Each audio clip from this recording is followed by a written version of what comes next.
Kim Macharia, welcome to the Astroben podcast. How are you? I'm doing great. How are you doing, Ben? I'm doing very good, very good. Can't complain. We're way into January now, and yeah, life is good. But it's all the more better when we start talking about space. So I first heard about Space Prize. Um, just doing a bit of research, really. For those listeners that have listened to the podcast for a while, they'll know that the original reason I started the podcast was to focus on diversity in the space industry and why it's important that that's a topic that should be at the forefront of space exploration. Um, so it's great to go back to that and focus on it. So yeah, I came across the Space Prize. So yeah, tell me about it. What is the Space Prize, and how did you get involved? Well, Space Prize is a nonprofit that's been around for just a little over a year, but in this time frame, we've done a lot of really great work around promoting gender equity in the space industry. Only 20% of the industry's workforce is made up of women, and that number has stayed pretty stagnant over the last few decades. And so we came to the conclusion that the pipeline problem isn't being fully addressed. So we decided to launch a series of contests where we get young women excited and inspired to believe that there's space for them in the space industry. So we do these contests where young women write essays about different topics, such as the impact of the overview effect. And we give the winners of this contest things like a zero-G flight or an analog astronaut mission, all kinds of fun astronaut-related experiences, just so that we can enable them to believe that the stars are within their reach. And it's been a blast watching these women transform. For our inaugural contest in New York City, we gave away 5 0G flights to a girl in every borough here in New York, where I'm based. And we did that in May. And then in about October, we gave the girls another special treat, and they got to have a private roundtable session with the U.S. ambassador to the UN. And some of the girls, when they came into our program, they didn't know too much about space. They thought the prize was cool. Their teachers or their parents encouraged them to do it, and they won. But over the months of getting to become more plugged into what we're doing, they actually started to understand, oh, wow, space impacts so many aspects of our daily life. Space actually plays a really vital role in how the world operates and functions. And these girls, who some of them, again, didn't really know too much about space, and we had this meeting with the ambassador, they were able to enlighten the ambassador on how space impacts and can help us achieve and work towards achieving the Sustainable Development Goals. And having and watching them educate an ambassador on this topic was just so invigorating for me, because that's what it's all about at Space Prize. We are about gender equity, but we're also about universal space literacy, and watching young women educate someone as esteemed as the ambassador was just thrilling, and let me know, it was an affirmation to me and my team that we're on the right path with what we're doing. That's amazing. That's so inspiring. You mentioned the pipeline problem.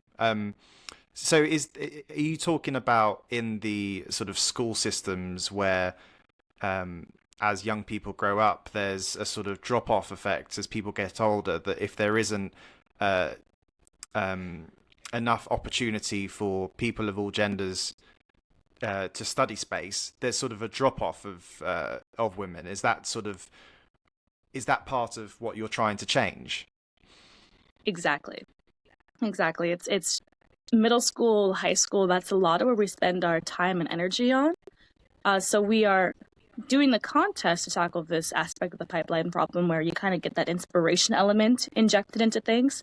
But also, we notice that there's a huge gap when it comes to just the ability to access educational resources around space in that age group, or for that age group. And so Mm. we are also launching a free education curriculum for middle and high school students as well.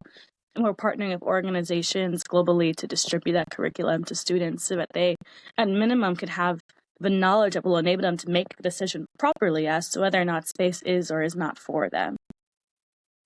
Yeah, so that's space literacy, which is not something I kind of think about. Maybe it's more prevalent in the United States, but for instance, in the UK and lots of other countries, there isn't the option of going to space camp.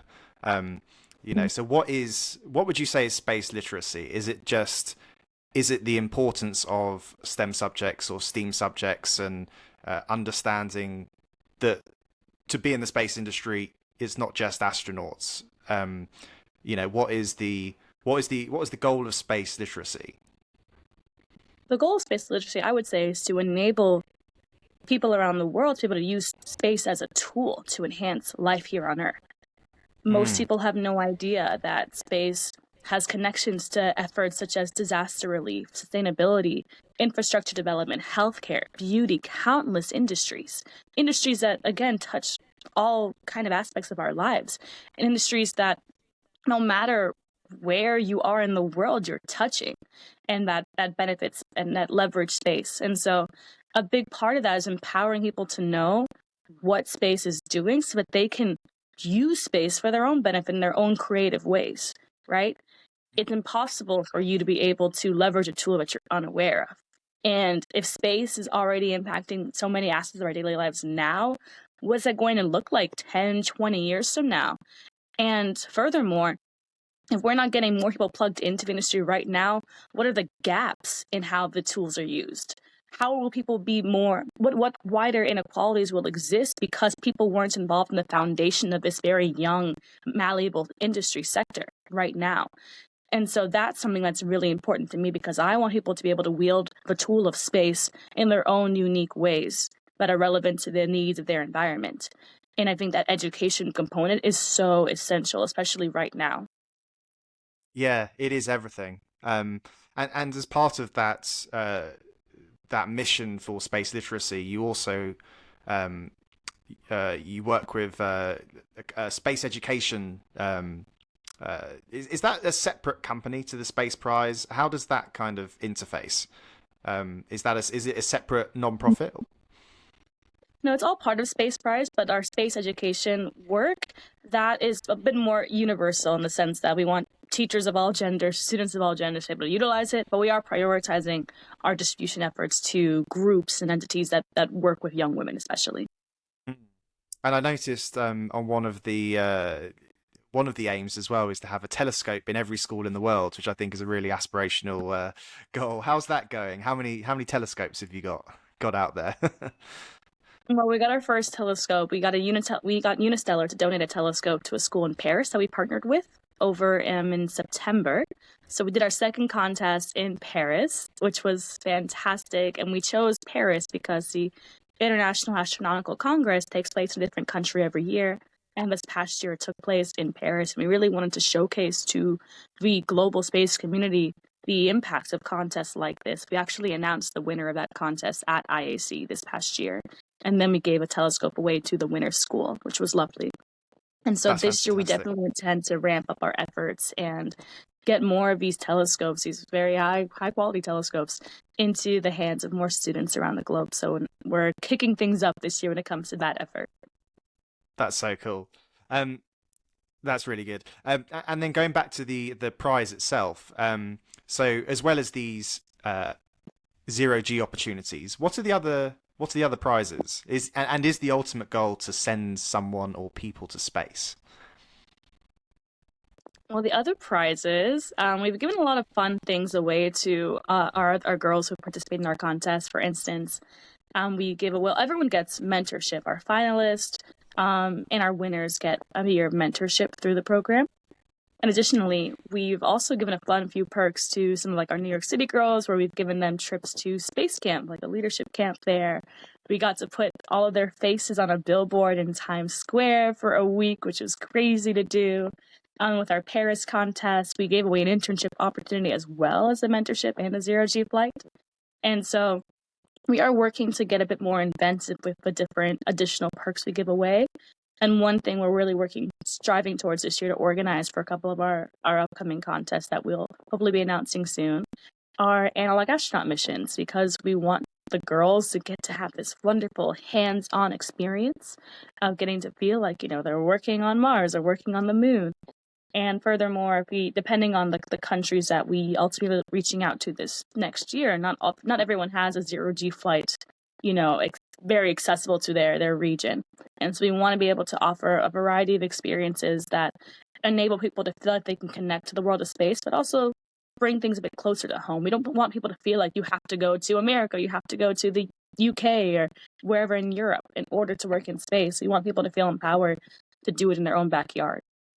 And Absolutely. furthermore, also for the global contest, we are actually striving towards a global contest. So hopefully in like a few years, 2025, maybe a little beyond that, we'll be sending a young woman even further than we've ever sent one before. Oh, exciting. Um, so it sounds like an amazing opportunity for young women listening, and particularly for me, I love mentorship programs. I've been a mentor myself, and I've had many mentors over the years, and they're so powerful and can really help shape a young person's view of an industry and a career. Who are the mentors, and how do they approach you, or did you kind of go out to the industry and try and find people that would be a good match? We did our own external outreach. So I've been working on space projects for a few years. So I kind of leveraged my network for our first few contests. But when we get to regions like Portugal, that was where our last contest took place, I don't quite speak Portuguese. I don't know a ton of people who speak Portuguese. So we did have to do some hunting to find the right mentors. But we tend to go in the direction of folks who are, actually working in the space sector. So scientists, but not only that, like we also pursue folks who have positions such as like being a space lawyer or being a marketer in space or leading a fund in space, a VC fund. And so we incorporate a wide variety of folks because also the girls that we are working with in our program, they have a variety of interests. Not all of them want to be a scientist. Some of them want to be like a doctor who does space stuff. And we want to make sure that we're able to offer a wide variety of options for the mentors, for mentorship when it comes to connecting these girls to women who are inspiring. Yeah, that's fantastic. And I guess there's obviously, regional differences as well. So you've got sort of, do you have different judges in different locations as well as different mentors? Yes, absolutely. Mm. And we're hoping to be able to do a contest in Brazil, so hopefully we can reuse some of our Portuguese judges and mentors if they're down. We'll see. But yeah, we do switch it up a bit depending on the region. Absolutely. That's amazing. So, just looking at the actual process itself of applying, so it's open to 15 to 18-year-olds, women worldwide, and it's a combination of written, video, and creative submissions. So, perhaps could you tell me a bit about what some of the winners have done in the past? What did they do to win in particular? How did they sort of stand out to the judges, do you think? Mm. The winners, so everybody has to submit an essay. I usually do that as a part one, and then we'll have them submit something like a video afterwards. And for me, it's really about seeing their passion behind how they're communicating on these different topics. Because we are big on not just STEM, but STEAM, and we want to see the ways in which these young women leverage creativity to communicate their vision for what the future of space looks like, to communicate their understanding of how space connects to our world today. And so oftentimes with the essays, and I tend to just let the judges sort everything out. I kind of come at the end of the process. But with the rubrics and the guidelines we give the judges, we encourage them to, yes, look for the grammar, look for those basic general bits, but more so look for the real story that they're telling. And when you think about what you, as a leader who's currently working in space, when you think about what you want the future workforce to look like, which one of these young women do you feel like kind of meets your bar, meets your standard, and will help champion a future reality that makes the world of space more accessible. And so those are kind of the guidelines that we like to give the judges. And the judges have been able to filter through and find an essay or a video that stands out to them in a way that seems not too difficult for them. So it's really encouraging to see that it hasn't been an insanely hard battle for the judges. The hardest thing is when you get to the finalists and have to pick the winner. Absolutely. Yeah, sure. And how is the space prize funded? Is it from, I know you accept donations. Is it from donations and philanthropic partnerships? Tell me some of the people who are sort of behind the scenes, and what partnerships do you have? Well, our founding donor, Caroline Starzik, she's the one who kickstarted all of this off. And so she helped enable our New York City contest, enabled us to grow from that and create our curriculum and different things. But for each contest, we usually find donors in the region. And so for our Portuguese contest, our contest in Portugal, the first man to go to space from Portugal, Mario, he actually sponsored our Portuguese contest, which was fantastic to have someone like him be plugged in and involved in this. And he was wonderful and hands on, and he spoke to all the girls and helped announce the winners. It was just fantastic. And we are working to do the same thing with our other contests. So we usually find local partners to offer in-kind donations, such as Unistellar, who provided an internship and a telescope. And they're based in France, or partially based in France. So we usually find a lot of local partners. So that's what we're in the midst of doing right now, with securing and confirming all of our local partners and sponsors for the contest we're aiming to do this year. That's brilliant. And what's your aspirations to how many countries you could get involved? I mean, do you see a space prize for every country in the world? Do you have a kind of map in the office and thinking how we can, or is it done, as you say, more kind of like general areas? So you're giving as many people as opportunity in different catchment areas to get involved as early as possible. How's the strategy of where to go next? I would say we're experimenting with things and having fun in that way. We are targeting countries like Brazil, the UK. We're also targeting regions like the Middle East, East Africa. And we want to see how we can scale the impact of what we're doing ahead of being able to do a global contest. So that's really our focus right now, is starting to see which variations of our approach to this thing will have the biggest impact on these young women, and how we can provide more prizes based on, doing analog astronaut missions versus zero-G flights. I would say these first couple years of our existence are going to be experimental in a lot of ways. And thankfully, the experiments have turned out pretty positive, but we just want to see what works best and trust the process. Oh, 100%. And of course, it's a new industry. It's a new economy, the space economy. So there's no real kind of benchmark for the best way to run competitions in space. It's very much a new area, which is super cool. But I can see you've sort of partnered with companies like Space Perspective, that are looking to offer experiences globally. So I guess it's all, with having the right partners on board, you can kind of grow alongside all these companies that have global ambitions, which is amazing. When is the next space prize? Are you running it at the moment, or is it in the pipeline for this year? In the pipeline, I'll probably launch one later in the year. I'm thinking around May or so. And that one should be the Brazil one that's up first in the pipeline. That's amazing. Yeah. Do you think it's harder to get these projects off the ground in different countries? Like, obviously, New York City is very much,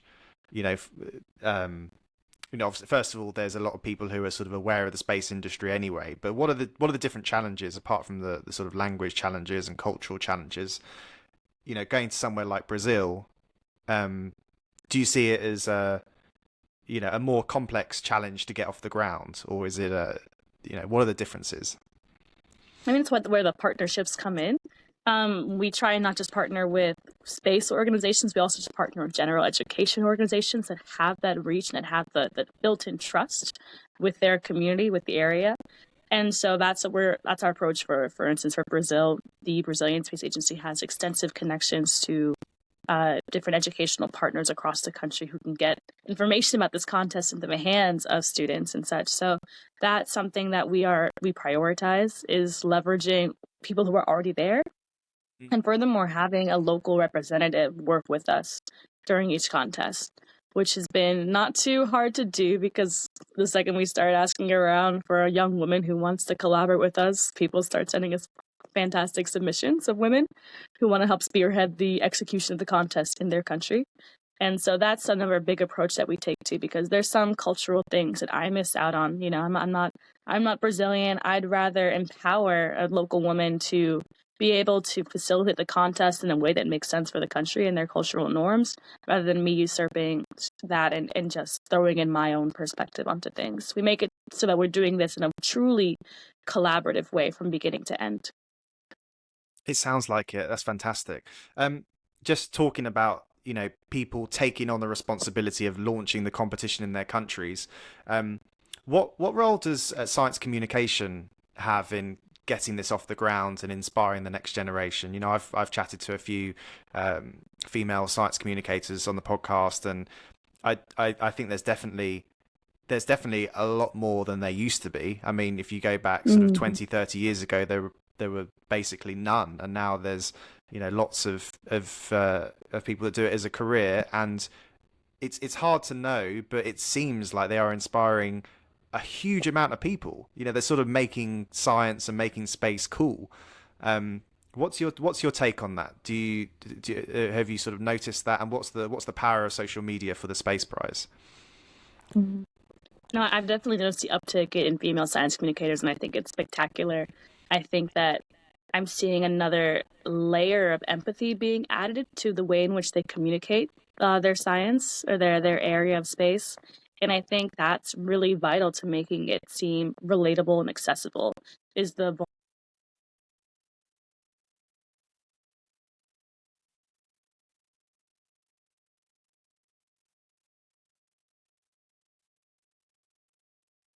Sorry, Kim, you cut out a little bit there, but can, There we go. oh yeah, Can you I hear me think now? you're back. I think you're Okay. back. Yeah, sorry, it faded off, but I can edit that out. Okay. Yeah, no, Perfect. that's great. What about the Space Frontier Foundation? Perhaps you can tell me a bit about some of the projects that you're focusing on, because you obviously got Astro Access, which I know doing a fantastic job. So, but yeah, tell me a bit about how that fits into the to what you're doing. Yeah, so I spent about 2 years with the Space Frontier Foundation on the board, and I stepped down back in August. But we had a really great time, and I'm still fully plugged into their community. Once you're a part of SFF, you're kind of always a part of SFF. But when I was there, we got a grant from Club for the Future, which is Blue Origin's nonprofit arm. I remember I was doing some boat repairs and I got a call out of the blue and they were like, "Hey Kim, are you sitting down? You're getting $1 million." And I was like, "What? Crazy. Okay, let's figure out how to use that money to change the world." And we came up with a few different projects centered around diversity and inclusion and education as well. And we just went to work on launching them. So we did a podcast grant where we gave away three $5,000 grants to female led podcasts. We also gave away a grant to Astro Access, which is an organization that's especially important to us. One of the board members of the Space Frontier Foundation, Eric Ingram, he got to go to on a zero-G flight thanks to Astro Access, him and a wonderful cohort of folks with different kinds of disabilities. And it's been brilliant being able to support these organizations that whose values that um, match our own. That's been really exciting, and we did a few different projects as well. We launched a diversity and inclusion toolkit to better enable the space industry, members of the space industry, especially startups and such, to better attract and retain diverse talent, which was well received. And we also launched we did a business competition, a diversity and inclusion focused business competition, pitch competition at ISDC back in May.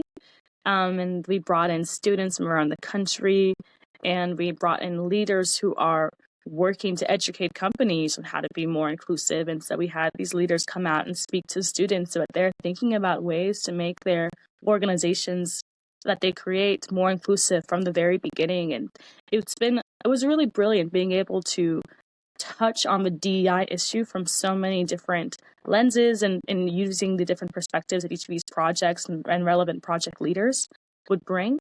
So that was just really spectacular. And I know that right now the Space Frontier Foundation is focusing on continuing those existing efforts and helping to ensure that the space industry and the future of the space economy looks more open and diverse. That's fantastic. Yeah, I'm looking forward to speaking to Eric on the podcast. He's going to come on in a few weeks, which is great. Oh, Um, amazing. and you mentioned Blue Origin and their philanthropic arm, which of course is, I know what a difference it makes. I know a few companies that have received money, and it does make a huge difference to what young what organizations can do to inspire the next generation. So apart from Blue Origin, what do you think of, well, actually including Blue Origin, how do you think private space companies, or do you think private space companies are democratizing and diversifying access to space? Because you've got a lot of private companies now that are the ones that are creating the space tourism industry. Do you think they're doing enough, or do you think more can be done? I think more can definitely be done, but I think we're seeing a significant amount of progress, especially over the last 2 to 3 years. A number of different efforts popped up to address the DEI issue in space. But I think that we kind of have to go out and meet the public where we're at. I think oftentimes people don't strive to make as much effort in public outreach at some of these companies solely because we look at space and then we're like, oh, it's so cool. Everyone thinks space is cool. Why do I have to convince anyone to like this? Where, when you go talk to folks in non-space conferences, like things like Comic-Con and South by Southwest, where I like to go and speak at, there's a disconnect. There's a lack of understanding, and it requires more intentional efforts and outputs to attract these new demographics into our amazing little bubble. And I think if we don't acknowledge that there's just more work to be done and more efforts required, we'll never be able to take the intentional steps it requires to bring these people in. So I think that the space industry definitely could work on its overall PR and start leveraging more mainstream partnerships to get people excited about space. I agree with you. Are you optimistic about the future of humans in space? I'm Relentlessly not. optimistic, yes. Yeah, I thought you might be, which is great. What do you think? People listening to this podcast that perhaps want to improve the probability of the space industry being more diverse and inclusive. Apart from the space prize, what else can people do? Because there's a lot of I think, like in many areas of life, a lot of people are passionate about it, but what else can we do to encourage young people from all backgrounds to study STEM and to stay in the industry? What advice would you give to people? I would say just going out there and talking about it. I mean, if every person in the space industry talked to a group of students for 30 minutes once a month, I think that would create a huge effect on the number of students who are aware of what's happening in space. I was working at the program that was based in Kenya, but they had a series of space workshops online, and they would Zoom us into a number of classrooms. And I remember I'd see all of these classrooms across my Zoom screen, and each room is filled with sometimes dozens of students packed into one room just listening to me and a handful of panelists talk. And I remember staying on this one particular session. I stayed after for about 20-30 minutes to talk to the students, and they had so many questions, and they felt they were taking notes. I was telling them where to look for XYZ resources. And now all of those students, those dozens and dozens of students on that one Zoom call, they didn't have access to this kind of information, at least some of the pieces that I was sharing prior to that call. And now they can go tell all their friends about it and their family. And the more we realize that it is those short interactions once a month, even every other month, if we realize the power of that, then I feel like the PR issue would solve itself within a year. But I know it's easier said than done to get people to fit that into their calendar. But I think just acknowledging that those 30 minutes, an hour here and there can have an insane, impact. I think that's really important to take into consideration. Yeah, I think you're right. I've never really thought about that before, but it's it's something that especially employers could probably encourage as well. Offering as part of their packages to staff, 3 days off to go back to their school and commit to a few days a year, giving their time. And it's something that I'll certainly look to do as well. Let's just before you go, let's talk about you on a personal level, but not too personal. Don't worry. Let's start with the obvious question, which is what I always ask people. Would you go to space? Personally, is that something that's ever crossed your mind? And if the opportunity presented itself, would you strap in? If you asked me that like a year and a half ago, the answer would have been a strong no. But I got invited to go watch the a Blue Origin launch, where the one that had Michael Strahan going on it and Dylan Taylor and lots of fun people. And that was my first time being as close as you can be really to a rocket launch. And it was an incredibly moving experience. And hearing the astronauts speak afterwards about their time there and getting to explore the facilities and be up close with some of the actual launch vehicle itself, it did make it more enticing. It made it less scary being there and seeing exactly what fully goes into the launch, even though it's as safe as it really can be right now.